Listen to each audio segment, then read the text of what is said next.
هغه ورځ یو سړی ما ته وی چې جی خزو ته دا پسترګو کې زرورق اچول جایز دي که ناجایز دي؟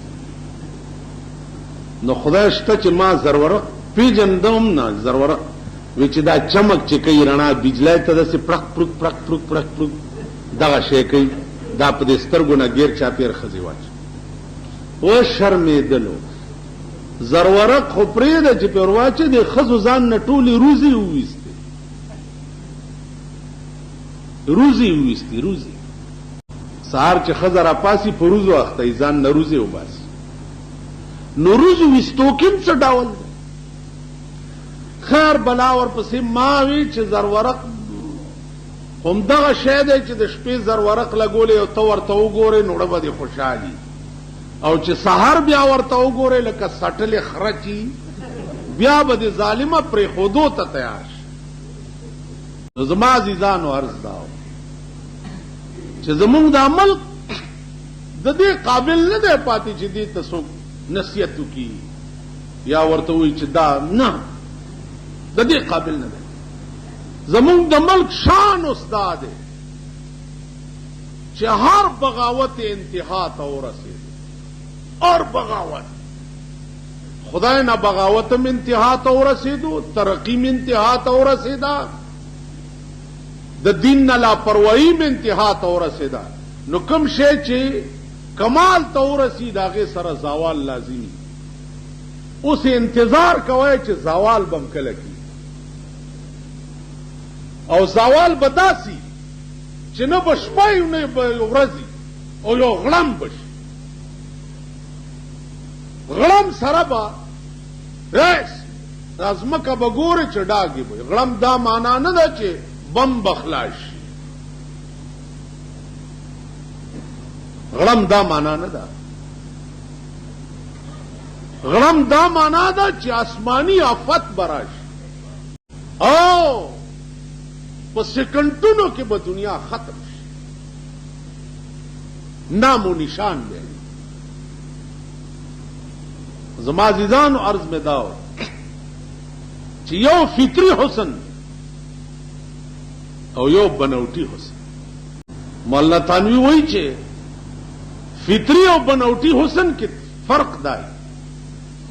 نہ کچھ شوخی چلی باد صبا کی، نہ کچھ شوخی چلی باد صبا کی، بگڑ جانے میں زلف ان کی بنا کی. د دیہاتو جنکے چې سار کور کې جارو وهي، کچا کورونه یا ټولې ګردې په دې ویښتو کې ونښي، هوا پې راشي دا ویښته ورته ټول ګډ وډ کي او پراګنده یې. نو عاشق وایي چې نه کچھ شوخی چلی باد صبا کی، بگڑ جانے میں زلف ان کی بنا کی. ویو د سحر بادا څه دې وکړه که زما د معشوقې په زلفو راوالوتې چې تا ورانې کې والله نور خوند دې پکې پیدا کړ. دا فطري حسن دې ته کیف متفق وایي. جوړ کړی حسن د هغې انجام دای چې مغه شی دی چې سبا یې ګورې بیا څه بله بلا ښکاري. نو عزیزانو عرض میں داو چې د دنیا جوړ کړي حسن د پاره ته 24 غنټې لګیا ہے او داغه ضرورت او مطالبات نشي پورا کوله. د چا چې فطری حسنی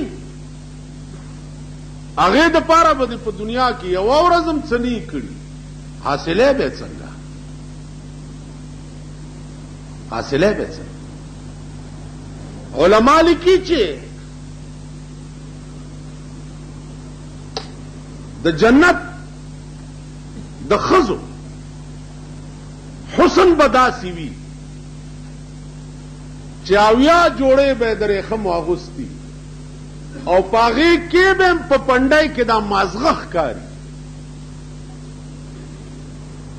د باریکای به دا عالم خال به امام ترمذی او روایت نقل کړه خال به لګېدلې پتندي خال به د هورو د دواړو سترګو په منځ کې لا اله الا الله محمد رسول الله دا به خال.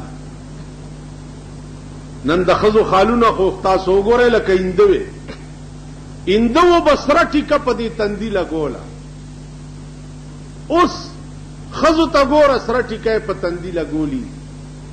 عزیزانو دا د هندوانو رسم د واده په ټیم کې په اسوره ده دا د هندوانو رسم. واده سره بیا چنګچنګي غاګول دا د هندوانو رسم. مړه وګورئ هندوان مړه په ډولکو سورنو باندې خپل هندو سوزان توړي د سوزولو لپاره دا د هندوانو رسم.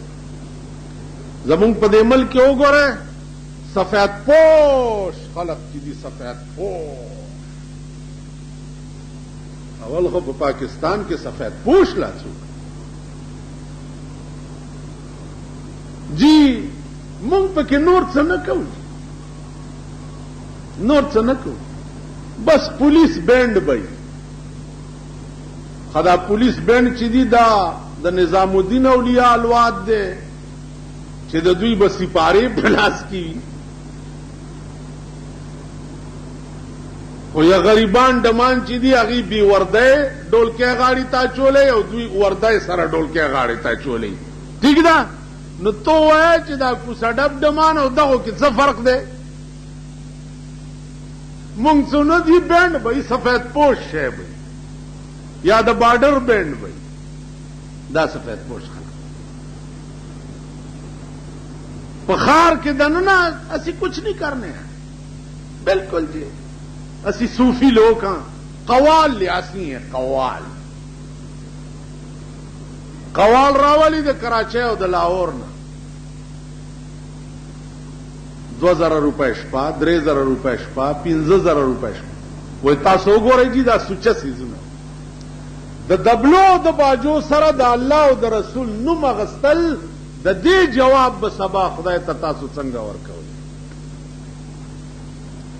کم شی چې خدای مزامیر الله حرام کړی دي او ته د مزامیر سره د هغه الله نوم لې چې چا دا شی حرام کړی دی د دې جواب به خدای ته څنګه ورکوي. پیرنګي حکومت نه زما سوال نشتا د پاکستان حکومت به خدای ته څه جواب ورکوي چې په ریډیو باندې او په ټي وي د دوی قوالیانی کیږي او د خدای او د رسول نامې د دبلو او د باجو سره رسول کم شی چې د حکومت فرض دی جواب به دی خدای ته ورکوي کم چې زمونږ فرض دی هغه مونږ جواب ورکو چې مونږ ویلي دي. نو عرض میں داو چې جهل د مسلمان چې دی دا به په قیامت کې منظور نه وي جی زه خبر نه نو خبر نه وي تعالی ما کور ته دین درستوله دروازه درته وواله دعوت در کو چې راشه را نغی په لوډ سپیکر دی اورېده په ریډیو دی دین اورېده د زړه غوږ دی ورته کې نه خو دنیا ته سره د ټولو اندامونو متوجه وي او زما دین ته دی غوږ نه دی ایښی نو چې نه دی ایښی ګناهګار ته پرېدم دی نه په خپل ذات مې دی قسمي که به دی پرېږدي خلاصۍ به دې څو اوس په دې خبره خلاصېده چې لکه زمونږ د ملک ډېر خلک داسې دی چې ما د پلانی جولای کې لاس اچولی دی او ما بخلاص کې او پلانی کې مې اچولی دی او دلته یو ډمو ما به ورته کله وی چې هلکه ته سم شه ما ته وی په ارام کښېنه ما د پیراني پیر صاحب لمن نیولې ده زه به دوزخ په سترګو نه ګورم د جنت توتی به په لمنو نه کې ابو جهل لعیل د محمد رسول الله د لمن لاندې اوسېده ابو لہب د محمد رسول اللہ د لمن لاندے اوسید. ابو لہب تبت یدا ابی لہب وتب ما اغنا عنہ مالہ وما کسب. دا سے بے پیغمبر ته کتل، دا سے ور سره په خوا کې اوسید. لیکن چې د پیغمبر د هر ادا دشمن و ابو لهب او خزه ولا دشمن و، نو الله ورته څه وایي؟ سيصلى نارا ذات لهب وامرأته. اے پیغمبر ابو لهب هغه ورته وغورځوم چې خاوند د شغلو دی، داسې اور دی چې هغه اور به حملې کوي. یو خور بلیږي که نه، یو به هغه اور په سړي حملې کوي. نو الله وی ابو لهب لبا هغه اور ورکوم چې په سړي به حملې کوي. تاسو خیال راک. وامرأته سره د ښځې. نو زما عزیزانو د پیغمبر لمنم نیول اله به کارآمد کیږي چې ته لمن ونیسې او ابوبکر او عمر او عثمان او علي او ابو هريره درنه جوړ شي. په دې خبره پوهېږئ؟ لمن یې ونیسې او بیا ځان دغسې کې لکه دوی چې په نفس کتو، په دې به کار نه کېږي.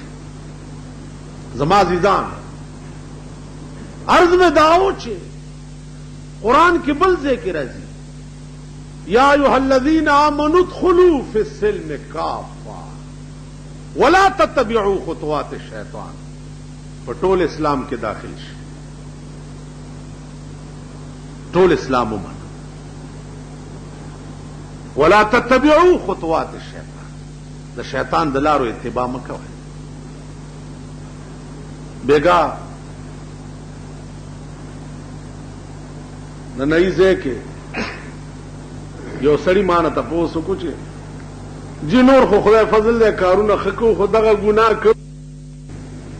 نننۍ ځای کې یو سړي ما نه تپوس وکړو چې جی نور خو خدای فضل دی کارونه ښه کوو خو دغه ګناه کوو. نو دا ګیرې ته یې داسې ماله سخته غصه راځي چې یا په لاره روان یم او څوک رانه تپوس وکړي او یا چرته داسې ځای کې ناست یم چې مناسبت نه او مسلې تپوس وکړي، نو غصه راځي ډېره سخت. ځکه چې دا سړیتوب هم نه، دا دین دومره سپک شی نه دی چې ته نئی دکان کې به هم لګیا یې، په دکانونو به لګیا یې، او ځای کې به چرته جومات ته احترام مد نظر لاړ شه او هلته تپوس دا نه چې ملا صاحب دا مسله څنګه ده؟ تېر شه ملا صاحب بچیا تېر شه، که نه دا د غوږ پیس که یې مه وه چې داسې پړتک یو. ملا صاحب دا مطلب ملا ستا د ښځې ډولی لاندې راغلی دی، په لاره روان دی. ملا صاحب دا مچله څنګه ده؟ او د پاکستان کې دا قسمه خسکي چرګې بچي چې دي دا ډېر دي. دا اوس چې مالدار شوي دي دا د هندوانو لوښي به وینځل، هندوانو بورۍ به وچتولې. خیال دې راغی دا د هندوانو برتنمان چې دوی هم چې په لاره ځي خپل چال تېر دی د کارغه غوندې داسې داسې نو تېر شو ګډۍ بچیا. سړیتوب تا کې نشته. پیسې خو خر سره نه، خر د پاسم چې دی د پیسو خزانه انبار که نو خر هم سړی. پاکستان کې ډېر داسې دي چې خرونو باندې خدای پاک دولت انبار کړی. دولت خبرې د وقار کوا، خبرې د ضمیر کوا. دولت بله خبره ده چې دولت پسې د خلکو ایمانونه خرڅېږي لګیا دي. تاسو وګورئ څومره دنیا نه بګیلي مړزان جوړ شو، پیسو دپاره لاړ، خپل ضمیر د پلار او د نیکه میشنونه یې پرېښوه او پیسو دپاره خرڅ شو.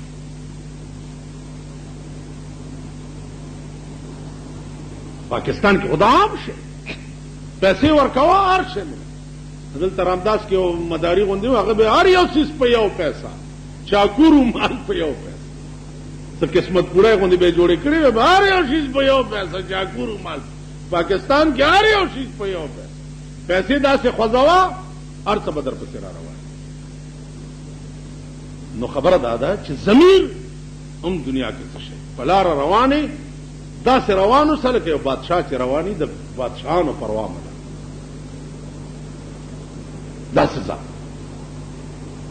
ما متعلق ډېر خلک داسې وایي دا متکبر دی غرور دی پکې غرور ما کې پڅه دی زه څه د بادشاهم چې ما کې غرور دی زه څه کروڑپتیم چې ما کې غرور دی زه صاحب جایګیرم چې ما کې غرور دی نه